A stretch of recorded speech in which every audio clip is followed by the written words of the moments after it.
हम डिस्कस कर रहे थे एप्लीकेशंस ऑफ वेस्पर थ्योरी। ठीक है, हमने AB3 टाइप डिस्कस की। उसके बाद नेक्स्ट हमने AB3 की ही नेक्स्ट टाइप डिस्कस करनी है AB2E। इसमें क्या होता है, इसमें बेसिकली हमारे पास 3 इलेक्ट्रॉन पेयर्स मौजूद होते हैं। 3 इलेक्ट्रॉन पेयर्स मतलब कि हमारे पास यहाँ पे दो B2 है, मतलब कि 2 बॉन्डिंग इलेक्ट्रॉन पेयर्स हैं, और E है हमारे पास 1 लोन पेयर। ठीक है ना, 2 bonding electron pair and 1 lone pair, overall total 3 यहाँ पे हमारे पास इलेक्ट्रॉन पेयर्स मौजूद हैं। ठीक है, अब बेसिकली यहाँ पे AB3 हमने पढ़ी, इसमें कोई भी लोन पेयर मौजूद नहीं था। नेक्स्ट इसकी टाइप है, इसमें एक लोन पेयर हमारे पास मौजूद है। ठीक है, अब इसकी एग्जांपल्स है हमारे पास यहाँ पे सल्फर डाइऑक्साइड SO2 है, और स्टेनस क्लोराइड है SnCl2। ठीक है ना, बेसिकली यहाँ पे हमारे पास सल्फर के ऊपर एक लोन पेयर मौजूद है। अब लोन पेयर की मौजूदगी की वजह से हमने जो इसके बेसिकली पोस्टुलेट्स हैं उनको अपने सामने बेसिकली रखना है, और उसी के अकॉर्डिंग हमने यहाँ पे इसकी एक्सप्लेनेशन देनी है। हमने पढ़ा था कि जिस स्ट्रक्चर के अंदर जो है बेसिकली मॉलिक्यूल के अंदर जो है लोन पेयर्स मौजूद होंगे, उनकी ज्योमेट्री के अंदर डिस्टॉर्शन होगी। हमने AB3 की क्या ज्योमेट्री पढ़ी थी, हमने AB3 की ज्योमेट्री पढ़ी थी ट्रायंगुलर प्लेनर। ठीक है, अब चूंकि ये भी AB3 की ही टाइप है, तो यहाँ पे हमारे पास लेकिन एक लोन पेयर की मौजूदगी की वजह से इसकी जो ज्योमेट्री है वो ट्रायंगुलर प्लेनर से चेंज हो जाएगी। बेसिकली V शेप ज्योमेट्री में ये कन्वर्ट हो जाएगा। ठीक है ना, अब हम इसको इस तरह से ड्रॉ कर सकते हैं। SO2 है हमारे पास, ये यहाँ पे हमारे पास लोन पेयर मौजूद है। ठीक है ना, इसका हमने इस तरह से एक लूप ड्रॉ कर लेना। बेसिकली ये हमारे पास यहाँ पे एक डिस्टॉर्टेड टेट्राहेड्रल है, इसको हम डिस्टॉर्टेड टेट्राहेड्रल भी बोल सकते हैं। इसी तरह से स्टेनस क्लोराइड है SnCl2। ठीक है ना, यहाँ ये हमारे पास लोन पेयर मौजूद है, और ये हमारे पास 2 क्लोरीन्स मौजूद है। ठीक है, ये पॉइंट क्लियर हो गया। उसके बाद यहाँ पे एक और चीज़ हमने जो है पॉइंट जो है मेन पॉइंट्स में हमने डिस्कस किया था कि मल्टीपल जो बॉन्ड्स होते हैं वो behave as a single electron pair for the purpose of VSEPR theory. ठीक है ना, तो यहाँ पर भी हमारे पास ये जो डबल बॉन्ड मौजूद है, जब हम इसकी डायग्राम ड्रॉ करेंगे एक ही सिंगल इलेक्ट्रॉन पेयर के तौर पर बेसिकली एक्ट करेगा। ठीक है ना, क्योंकि हम किसी भी जब हम डायग्राम ड्रॉ करते हैं ना हम उसके अंदर डबल बॉन्ड बना सकते हैं, ना हम उसके अंदर ट्रिपल बॉन्ड बना सकते हैं। ठीक है ना, वो बेसिकली एक सिंगल इलेक्ट्रॉन पेयर के तौर पर एक्ट करेगा। ठीक है, AB3 का हमने यहाँ पे एंगल पढ़ा था 120 डिग्री। ठीक है, अब चूंकि यहाँ पे एक लोन पेयर मौजूद है। ठीक है ना, अब लोन पेयर की मौजूदगी की वजह से हमारे पास यहाँ पे इस लोन पेयर और इस बॉन्ड पेयर के दरमियान बेसिकली लोन पेयर और बॉन्ड पेयर दोनों के पास ही इलेक्ट्रॉन्स होते हैं। ठीक है ना, अब लोन पेयर और बॉन्ड पेयर के दरमियान यहाँ पे रिपल्सिव फोर्सेस बहुत ज़्यादा होंगी। इन रिपल्सिव फोर्सेस के ज़्यादा होने की वजह से हमारे पास जो एंगल है जो कि बेसिकली 120 था, ठीक है ना, वो लेस देन 120 हो जाएगा। ठीक है ना, क्योंकि यहाँ पे हमारे पास लोन पेयर और बॉन्ड पेयर के दरमियान जो रिपल्सिव फोर्सेस हैं वो ज़्यादा हो जाती हैं। ठीक है, नेक्स्ट हमने टाइप डिस्कस करनी है AB4।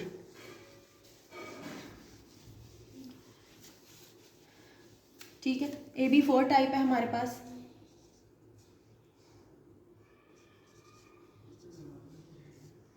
AB4 टाइप में क्या होगा, हमारे पास 4 बॉन्डिंग इलेक्ट्रॉन पेयर्स मौजूद होंगे, 4 बॉन्डिंग इलेक्ट्रॉन पेयर्स। ठीक है,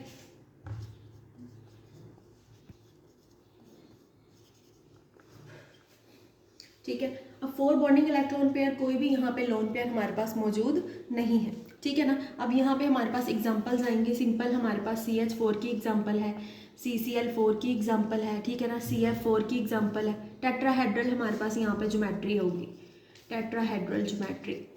ठीक है, टेट्राहेड्रल इसका बेसिकली शेप होगी। ये कॉमन एग्जांपल हमने यहाँ पे पहले से भी हमने डिस्कस की हुई है। एंगल यहाँ पे होगा हमारे पास 109.5 डिग्री।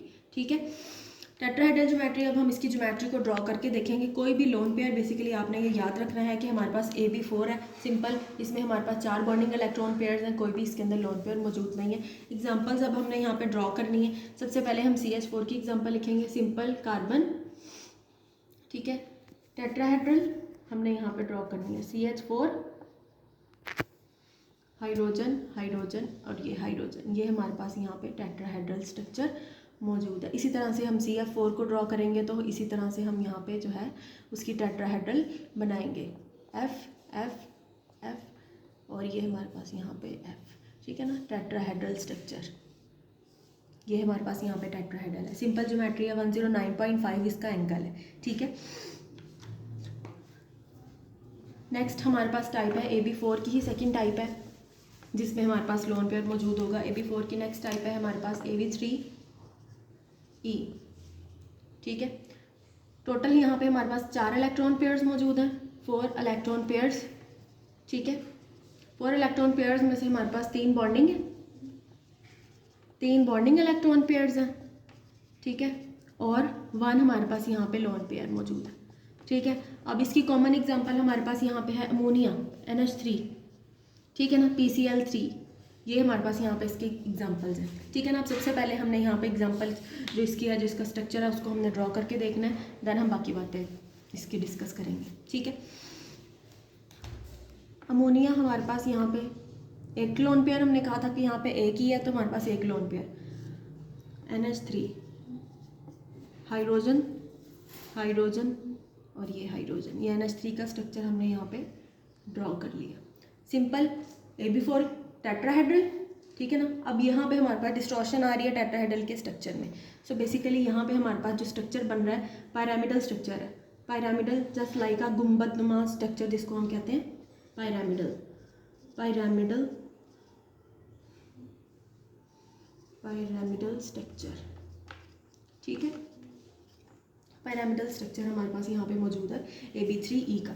अब हमने बाकी पॉइंट्स इसके बारे में डिस्कस कर लेने हैं। अब अगेन यहाँ पे हमारे पास एक लोन पेयर मौजूद है, लोन पेयर की मौजूदगी की वजह से स्ट्रक्चर के अंदर डिस्टॉर्शन होगी, ठीक है ना। इसकी भी एक्सप्लेनेशन उसी तरह से हमने करनी है, वही पॉइंट्स यहाँ पे डिस्कस करने हैं जैसे कि हमने AB2E में किए थे, ठीक है।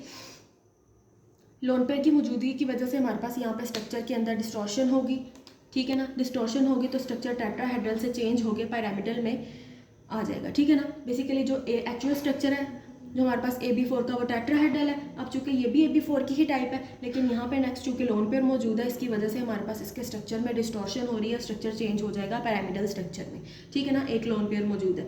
नाइट्रोजन हमारे पास एपेक्स में मौजूद होती है, बेसिकली सेंटर में मौजूद होती है, और ये कॉर्नर्स पे हमारे पास यहाँ पे 3 हाइड्रोजन्स मौजूद है, ठीक है। अब यहाँ पे हमारे पास कोई भी मल्टीपल बॉन्ड्स नहीं है, तो इसको मल्टीपल बॉन्ड्स की एक्सप्लेनेशन हम यहाँ पे ऐड नहीं करेंगे, ठीक है।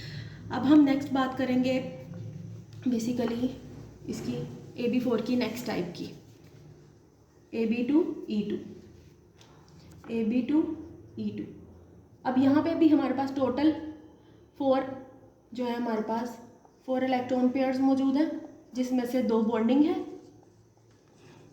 और 2 हमारे पास यहाँ पे लोन पेयर्स हैं, ठीक है ना। अब इसकी कॉमन एग्जांपल हमारे पास यहाँ पे है वाटर H2O H2S, ठीक है। अब हम नेक्स्ट इसके स्ट्रक्चर ड्रॉ करके देखेंगे, ठीक है ना। अब आप देखें जो हमारे पास वाटर का स्ट्रक्चर है, सेंट्रल एटम हमारे पास यहाँ पे ऑक्सीजन, ठीक है। ये हाइड्रोजन यहाँ पे अटैच है, ये हाइड्रोजन यहाँ पे अटैच है, ठीक है ना।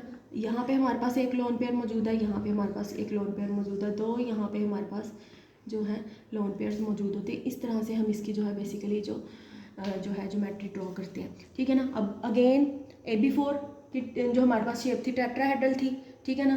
उसके बाद AB3E आया, उसकी हमारे पास शेप होगी पिरामिडल, ठीक है ना। अब नेक्स्ट हमारे पास टाइप है AB4 की AB2E2, ठीक है ना। अब इसके अंदर मजीद जो हमारे पास जो लोन पेयर्स हैं उनकी तादाद ज़्यादा हो रही है, सो लोन पेयर की तादाद ज़्यादा होने की वजह से हमारे पास इसकी ज्योमेट्री हो जाती है एंगुलर ज्योमेट्री, ठीक है ना। एंगुलर ज्योमेट्री में बेसिकली कन्वर्ट हो जाता है, पहले टेट्राहेड्रल थी, उसके बाद हमारे पास पिरामिडल बनी और देन वो एंगुलर में कन्वर्ट होगी, क्योंकि हमारे पास लोन पेयर्स की तादाद बढ़ती जा रही है। अब आप ये देखें हमारे पास यहाँ पे 2 लोन पेयर्स मौजूद हैं, और हमने जो है मेन पॉइंट्स में बात की थी कि जो लोन पेयर है उनकी आपस में अट्रैक्शन जो बेसिकली रिपल्सिव फोर्सेज होती हैं वो ज़्यादा स्ट्रॉन्गर होती हैं, ठीक है ना। यहाँ पर भी हमारे पास लोन पेयर की रिपल्सिव फोर्सेज सबसे ज़्यादा होंगी, उसके बाद लोन पेयर बॉन्ड पेयर की रिपल्सिव फोर्सेज सबसे ज़्यादा होंगी, और उसके बाद जो है बॉन्ड पेयर की रिपल्सिव फोर्सेज आपस में ज़्यादा होंगी। अब आप देख रहे हैं कि ऑक्सीजन और हाइड्रोजन इनका आपस में बेसिकली इन जो 2 बॉन्डिंग इलेक्ट्रॉन पेयर्स का आपस में डिस्टेंस कम हो गया, ठीक है ना। बाकी हमने पहले स्ट्रक्चर्स ड्रॉ किए थे पिछले एग्जांपल्स में, उनमें हमारे पास डिस्टेंस ज़्यादा था। अब चूँकि यहाँ पे जो है डिस्टेंस भी कम हो गया, इसलिए हमारे पास यहाँ पर जो रिपल्सिव फोर्सेज हैं वो बहुत ज़्यादा एक्ट करती हैं।